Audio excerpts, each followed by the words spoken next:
মমতা ব্যানার্জি আর টিএমসির ক্ষমতায় ফিরে আসা প্রায় অসম্ভব।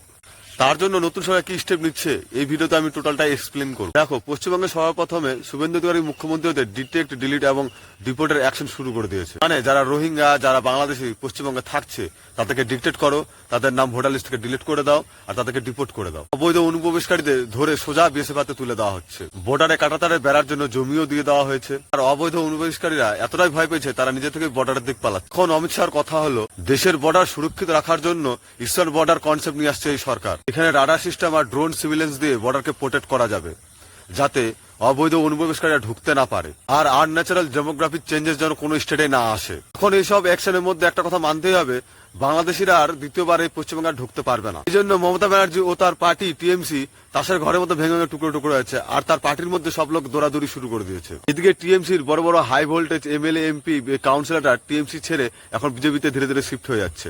কেননা সবাই দেখছে যে মমতা ব্যানার্জির হাতে কোনো পাওয়ার নেই আর তার ভোট ব্যাংক তার হাত থেকে চলে গেল। আর ভারতের রাজনীতিতে এর প্রমাণ আছে যে বিজেপি একবার কোনো পার্টিকে হারিয়ে দিলে সেই পার্টি আর দ্বিতীয়বার ক্ষমতায় আসতে পারে না। এসব শুনে আপনার কি মনে হয়, মমতা ব্যানার্জি আবার নিজের পায়ে দাঁড়িয়ে মুখ্যমন্ত্রী হতে পারবে, না এটাই টিএমসির দি এন্ড? কমেন্ট করে বলে যাবে।